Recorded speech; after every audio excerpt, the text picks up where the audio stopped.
Hi guys, welcome back to the channel. My name is Daniel and this is the Alato Arvet. Now before I get into the watch, a couple of things I wanna say. This is a prototype of the Alato. The finished product will be out soon, I think. Go check them out, link down below. And this prototype has been on loan from me from Pierre, founder of the brand, and lives quite close to where I live.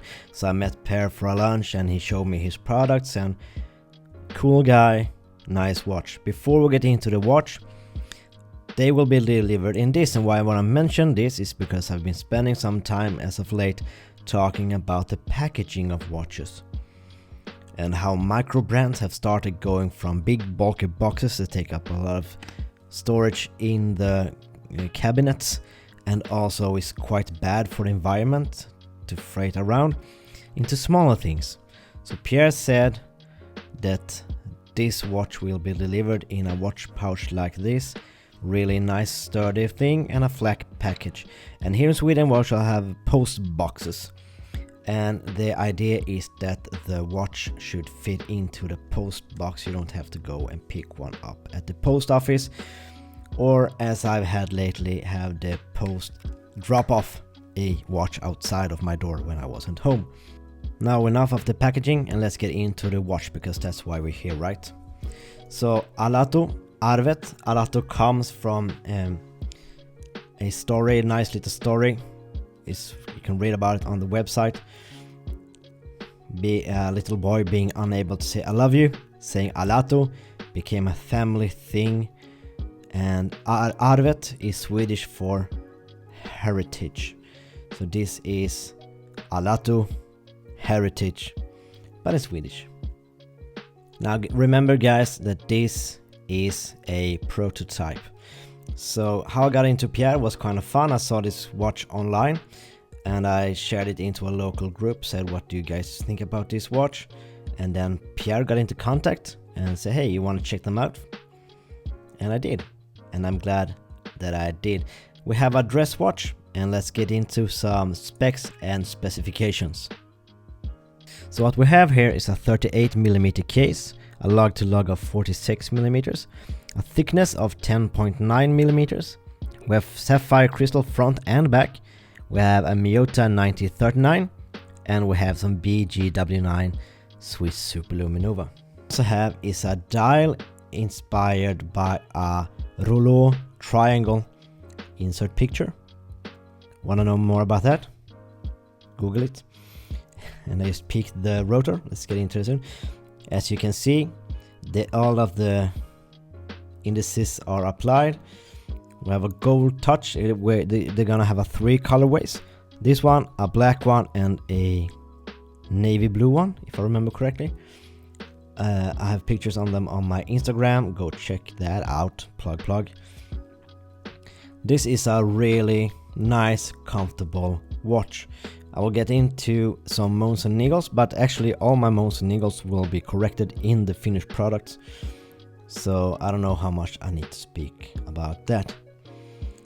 I don't really know what to say about the indices, to be honest, because they're quite unique. The hands are quite unique. The hands are based on this rouleau triangle, and as you can see, the pattern on the dial, the inner part of the dial, creates like an infinity symbol, and whenever you turn the watch around, the symbol moves along with the watch, with the movement of the light. Nice little detail. And we also have layers of patterns. So we have this infinity pattern on the inside, then we have a smooth area, and then like a almost like on my Heim on the outer rim. Really cool effect. Fun little detail, I think, just because you could. Look at that rotor. Look at how unique that rotor is, and also the pattern of the triangle follows on that rotor. And actually, we do have some lume even on the back side. Oh, lume! Let's get into the lume shot, shall we? And here's the lume shot now. Like I said, this is a prototype, and that mini tan will be a bit thicker, so we'll have even more lume. But that's good lume. Evenly applied, BGW9 always glows brightly. for this style of watch. This is quite impressive actually. So really good job, Pierre, really good job. Can't wait to see the Lume on the finished product. And here is, at least for me, a first Lume rotor. It's a bit of fun, isn't it? Practical? I don't know, but a fun detail. So guys, how nice of a deep burgundy royal red is that? We have a combination of brushing and polishing on that clasp that tapers nicely, I think from 20 to 16 millimeters. We have a fold over clasp, and we have a really nice on the fly adjust. Now on my Saint Martins, you need to push and it's a bit fiddly and a bit stiff. What we do here is we pull on it, move and move. So how about a link about a bit more of micro adjustment. I thought that was like a fad, but I realized what everyone's been saying is actually true. It's really nice to have. So the combination of this super flexible, nice bracelet and that on the fly micro adjust signed clasp just makes this watch such a nice wear. And there we have that pattern again. Look how it comes alive in certain angles. Super cool.